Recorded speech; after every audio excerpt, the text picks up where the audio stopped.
दोस्तों इस वीडियो में हम लोग सॉल्व करेंगे एनसीईआरटी के एक्सरसाइज 3.2 का question number third. Question number third में बहुत सारे पार्ट हैं, 6 पार्ट हैं टोटल।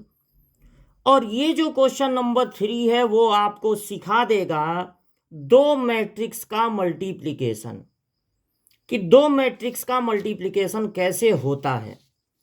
फर्स्ट क्वेश्चन में एक मैट्रिक्स है 2 × 2 का, यानी 2 रो हैं और 2 कॉलम हैं।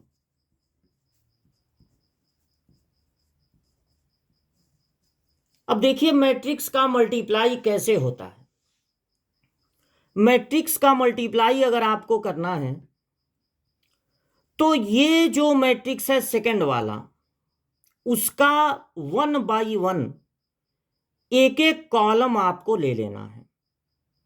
तो पहले आपको कॉलम ले लेना है पहला वाला। इसमें आपको एलिमेंट दिख रहे हैं, अभी इसको मत देखिए। इसमें आपको एलिमेंट दिख रहे हैं ए और बी। पहले एलिमेंट से पहले कॉलम में मल्टीप्लाई होगा, ए का मल्टीप्लाई इसमें होगा a² और यहां -ab, फिर प्लस लग जाएगा। सेकंड एलिमेंट से सेकंड वाले में मल्टीप्लाई होगा सेकंड कॉलम में, यानी यहां इस b का मल्टीप्लाई इन दोनों में होगा, यहां भी b यहां भी b, तो b² और ab। अब पहले कॉलम का काम खत्म हो गया।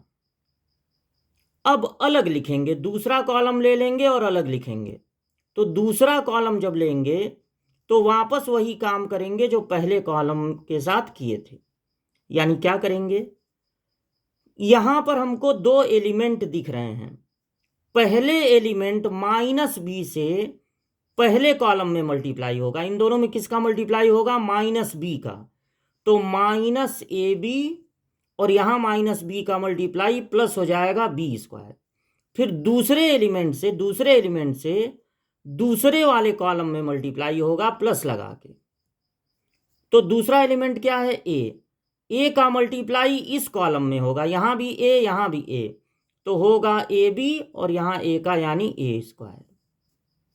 तो इस तरह से आपको यहां तो यही रहेगा a² + b², यहां -ab और +ab हो जाएंगे 0, यहां भी 0, और यहां पर आप a² को पहले लिख सकते हैं, b² को बाद में। तो यही है इन दोनों का मल्टीप्लिकेशन। मल्टीप्लिकेशन होने के लिए ये जरूरी है कि पहले वाले में CR जरूरी है। पहले वाले में जितने कॉलम हों दूसरे वाले में उतना ही रो होना चाहिए। अब देखिए इसका सेकंड पार्ट। सेकंड पार्ट में है 1 2 3, एक ऐसा मैट्रिक्स है जिसमें सिर्फ एक कॉलम है। ऐसे मैट्रिक्स को कॉलम मैट्रिक्स कहते हैं। और ये क्या है दूसरा वाला 2 3 4, इसको कहते हैं रो मैट्रिक्स। जिस मैट्रिक्स में सिर्फ एक रो होता है उसको क्या कहते हैं, रो मैट्रिक्स। अब इन दोनों का आपको करना है मल्टीप्लाई।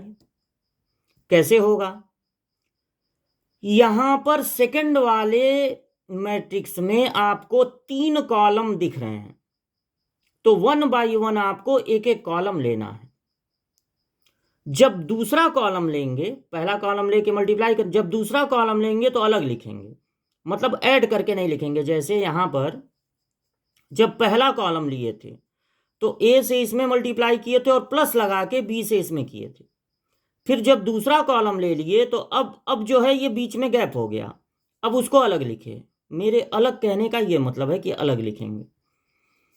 तो देखिए यहां पर सबसे पहले आपको लेना है पहला कॉलम और इन दोनों को नहीं देखना है।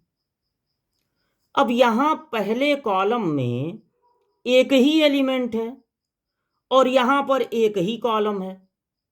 जब आप यहां लिए थे तो 2 एलिमेंट था, तो कॉलम भी 2 था। यहां जब लेंगे पहला कॉलम तो एक ही एलिमेंट है और कॉलम भी यहां पर एक ही है, तो इस 2 से इस पूरे में मल्टीप्लाई हो जाएगा। 2 1 जा 2, 2 2 जा 4, 2 3 जा 6। पहले कॉलम का काम खत्म हो गया।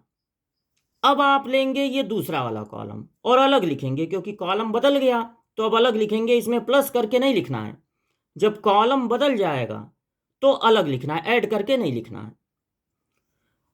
इसको मत देखिए और इसको मत देखिए, 2 और 4 को, सिर्फ आपको ये सेकंड कॉलम देखना है। तो 2 और 4 को मत देखिए, सेकंड कॉलम देखिए, 3 है। एक ही एलिमेंट है और यहां पर एक ही कॉलम है, तो इससे इस पूरे में मल्टीप्लाई हो जाएगा। 3 1 जा 3, 3 2 जा 6, 3 3 जा 9।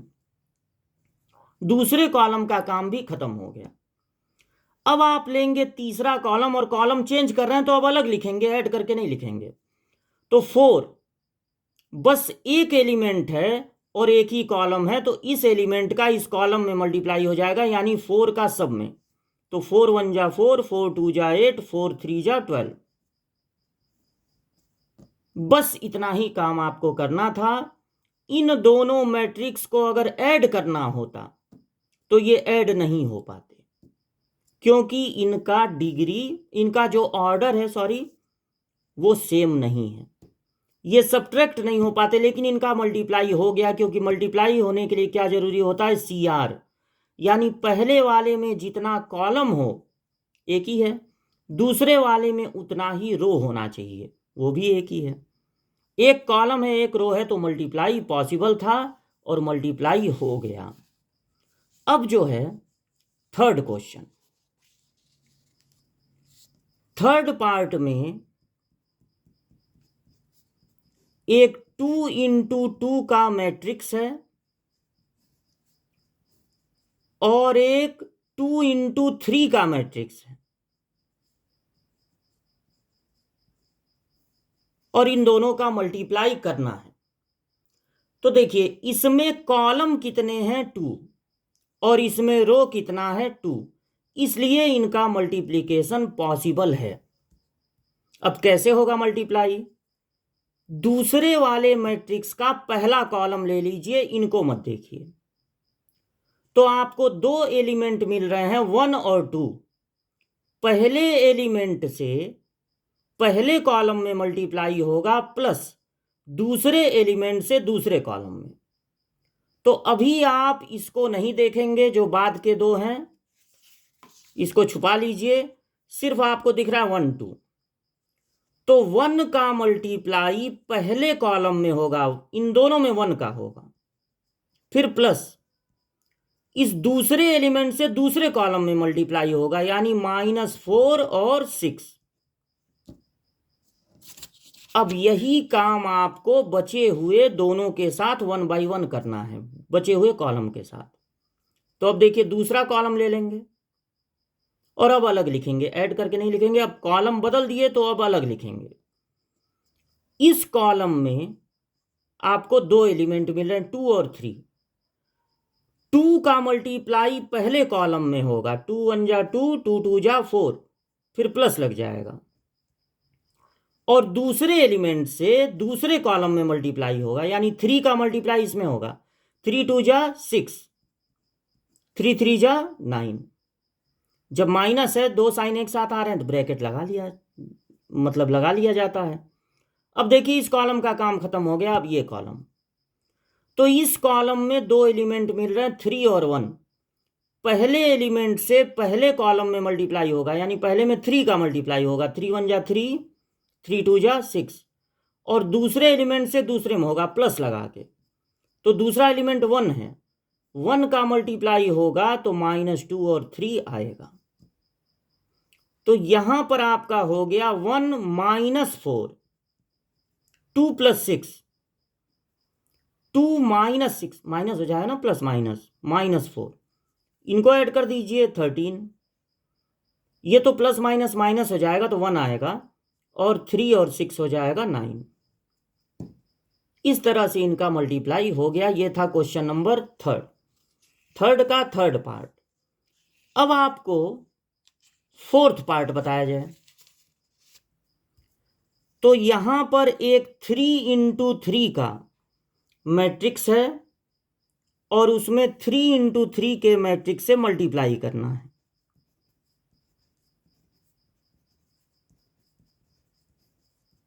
ये पहला हो गया, ये दूसरा।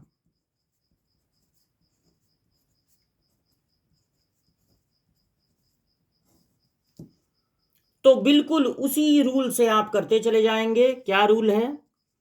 पहला कॉलम ले लीजिए, इसको अब ऊपर करके लिख देते हैं। पहला कॉलम ले लीजिए, इसमें आपको 3 एलिमेंट दिख रहे हैं, इन दोनों को मत देखिए, केवल पहला कॉलम ले लीजिए। 103, 1 का मल्टीप्लाई पहले कॉलम में, फिर प्लस लगा दीजिए। 0 का मल्टीप्लाई दूसरे कॉलम में, फिर प्लस लगा दीजिए। और 3 का मल्टीप्लाई तीसरे कॉलम में, 3 का मल्टीप्लाई तीसरे कॉलम में। अब इस कॉलम का काम खत्म हो गया। अब आप ले लीजिए दूसरा कॉलम और अलग लिखिए। कॉलम चेंज हो गया तो अब अलग लिखाएगा। पहले एलिमेंट से पहले में मल्टीप्लाई, यानी इसमें -3 का, तो -6, -9, -12। सेकंड एलिमेंट से सेकंड में प्लस लगा दीजिए। तो 2 से करना है इन सब में। 2 3 जा 6, 2 4 जा 8, 2 5 जा 10, फिर प्लस लगा दीजिए। और थर्ड एलिमेंट से थर्ड में होगा, थर्ड कॉलम में 0। अब लास्ट वाला कॉलम ले लिया जाए, और कॉलम चेंज हो गया तो अलग लिखेंगे, इसमें ऐड करके अब नहीं लिखेंगे।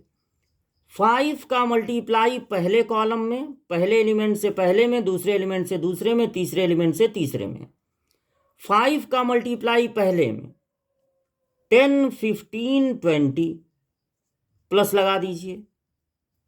4 का मल्टीप्लाई दूसरे में, 4 3 जा 12, 4 4 जा 16, 4 5 जा 20। 5 का मल्टीप्लाई तीसरे में, प्लस लगा दिया जाए। 5 का मल्टीप्लाई करना है इसमें। 5 4 जा 20, 5 5 जा 25, और 5 6 जा 30। अब इनको ऐड करके लिख देना है, तो ये कितना हो जाएगा? 14। 15 और 3 18, 18 और 4 22। यहाँ पर क्या हो गया? 0, यहाँ पे -1, और यहाँ पर -2। इनको ऐड कर लीजिए, ये हो गया 2, और 2 और 1 3 और 1 4, 42। यहाँ पर 15 और 25 हो गया 40, तो 56। 20 20 40 और 30 70 हो गया। ये हो गया थर्ड पार्ट। थर्ड क्वेश्चन का थर्ड पार्ट था कि फोर्थ पार्ट था? ये था फोर्थ पार्ट। ठीक है, अब जो है इसका fifth part. Fifth part note करते हैं। 2 1 3 2 -1 1, इसमें मल्टीप्लाई करना है 1 0 1 -1 2 1। तो ये फिफ्थ पार्ट है। इसमें काउंट कीजिए कितने कॉलम हैं? 2। और इसमें कितने रो हैं? 2, यानी मल्टीप्लाई हो जाएगा। तो पहला वाला ले लीजिए। 2 एलिमेंट हैं और यहां पर 2 कॉलम हैं। पहले एलिमेंट का मल्टीप्लाई पहले कॉलम में, मतलब 1 का मल्टीप्लाई, फिर प्लस लगा दीजिए। और -1 से दूसरे में, तो -1 -2 -1। दूसरा कॉलम ले लीजिए और अब अलग लिखिए। 0 का मल्टीप्लाई पहले कॉलम में, फिर प्लस लगा दीजिए। 2 का मल्टीप्लाई दूसरे कॉलम में, 2 1 जा 2, 2 2 जा 4, 2 1 जा 2। अब ये तीसरा और लास्ट कॉलम ले लीजिए। पहले एलिमेंट से पहले कॉलम में मल्टीप्लाई 2 3 -1, फिर प्लस लगा दीजिए। और दूसरे एलिमेंट से दूसरे में मल्टीप्लाई 1 2 1। तो ये हो गया, ये प्लस माइनस मिलके माइनस होगा 1, 3 में से 2 माइनस होगा 1, यहाँ पर -1 और -1 -2। ये हो गया 2 4 2, 2 और 1 3 5, और ये 0। ये हो गया फिफ्थ पार्ट का आंसर। अब लगाते हैं सिक्स्थ पार्ट, सिक्स्थ और लास्ट पार्ट। तो सिक्स्थ पार्ट है 3 -1 3 -1 0 2 में मल्टीप्लाई करना है 2 -3 1031। ये है सिक्स्थ पार्ट। इसमें काउंट कीजिए कितने कॉलम है 3 और इसमें कितने रो हैं 3, यानी ये मल्टीप्लिकेशन पॉसिबल है, मल्टीप्लाई हो जाएगा। तो पहला कॉलम ले लीजिए। अब यहां पर आपको इसको मत देखिए, यहां पर आपको 3 एलिमेंट दिख रहे हैं और यहां पर 3 कॉलम दिख रहे हैं। पहले एलिमेंट का मल्टीप्लाई पहले कॉलम में, 2 का मल्टीप्लाई इन दोनों में, 6 - 2 प्लस लगा दीजिए। 1 का मल्टीप्लाई दूसरे कॉलम में, -1 और 0, फिर प्लस लगा दीजिए। 3 का मल्टीप्लाई तीसरे कॉलम में, 9 और 6, 3 3 जा 9, 3 2 जा 6। दूसरा कॉलम ले लीजिए और अब अलग लिखिए, इनमें ऐड करके नहीं, क्योंकि कॉलम चेंज हो गया। पहले एलिमेंट से पहले में मल्टीप्लाई, तो -9 और 3, -3 का इसमें मल्टीप्लाई होगा, +3, प्लस लगा दीजिए। सेकंड एलिमेंट से सेकंड में तो 0 ही हो जाएगा, अब चाहे -0 लिखिए या +0 लिखिए, फिर प्लस लगा दीजिए। तीसरे एलिमेंट से तीसरे में मल्टीप्लाई, यानी 3 और 2, क्योंकि 1 का मल्टीप्लाई है। अब ये हो गया 6 - 1 + 9, ये है आपका सीधे सीधे 4 लिख दीजिए, यहां सीधे सीधे -6 और यहां पर 3 और 2 5। इनको प्लस माइनस कर दीजिए तो ये दोनों माइनस होंगे, 5 और 9 14, 14 4 - 6 5। तो ये सॉल्यूशन था, आपको मल्टीप्लाई सिखाया गया। कई तरह के मैट्रिक्स थे, 2 मैट्रिक्स का मल्टीप्लाई आप थर्ड क्वेश्चन में सीखे।